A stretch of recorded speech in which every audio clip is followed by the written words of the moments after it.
बिस्मिल्लाहिर्रहमानिर्रहीम। हज़रत शेख सादी रहमतुल्लाह अलैह एक हिकायत बयान करते हैं कि पुराने दौर की बात है कि एक बादशाह था। उसने एक कैदी के बारे में हुक्म दिया कि इसको सज़ाए मौत दे दो, इसको कत्ल कर दो। जब उस कैदी ने ये बात सुनी तो उसने बादशाह सलामत को बुरा भला कहना शुरू कर दिया और गालियाँ देना शुरू कर दी। तो बादशाह सलामत ने एक वज़ीर से पूछा कि ये क्या कहता है।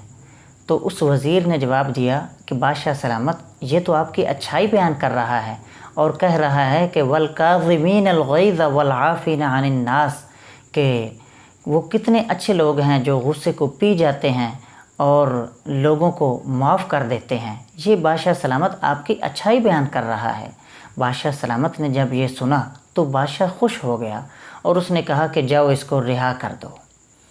लेकिन जब यही बात, ये सारा माजरा दूसरे वज़ीर ने, साथ बैठे हुए वज़ीर ने देखा तो उसने अपने साथी वज़ीर से कहा, हमारे लिए ये बात मुनासिब नहीं है कि हम बादशाह सलामत के दरबार में बैठकर झूठ बोलें। हालांकि इस कैदी ने तो बादशाह सलामत को बुरा भला कहा है, बादशाह सलामत को गालियां दी हैं और तुम उसकी अच्छाई बयान कर रहे हो और उसको रिहा करवा रहे हो।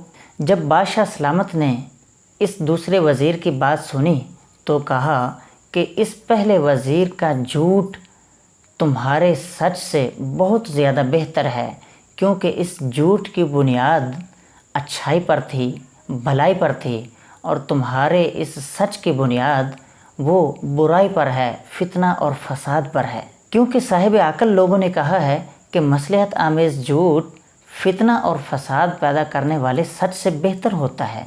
नाज़रीन इकराम, इस हिकायत को सुनाने का मकसद झूठ को प्रोमोट करना हरगिज़ नहीं है। इस हिकायत को सुनाने का मकसद एक दो सबक हासिल करना है। एक सबक तो हमें ये मिलता है कि अगर किसी इंसान के पास ऐसा सच हो जो किसी की जान ले सकता हो, जो किसी की इज़्ज़त को उछाल सकता हो, जो किसी की इज़्ज़त को पामाल कर सकता हो, जो फितना और फसाद पैदा कर सकता हो, तो ऐसे सच के वक्त हमें खामोशी इख्तियार करनी चाहिए। और दूसरा सबक हमें ये मिलता है कि अगर हम किसी बड़ी शख्सियत के पास बैठते हैं, किसी बड़े अफसर के पास बैठते हैं और वो शख्स हमारी हर बात को मान लेता है, तो हमें चाहिए कि हम अच्छी बात करें, हम भलाई वाली बात करें, हम नेकी वाली बात करें, ताकि लोगों का भला हो और फितना और फसाद ख़त्म हो, ना कि हम बुरी बात करें जिसकी वजह से वो भी बुरा फ़ैसला करने पर आमादा हो जाए।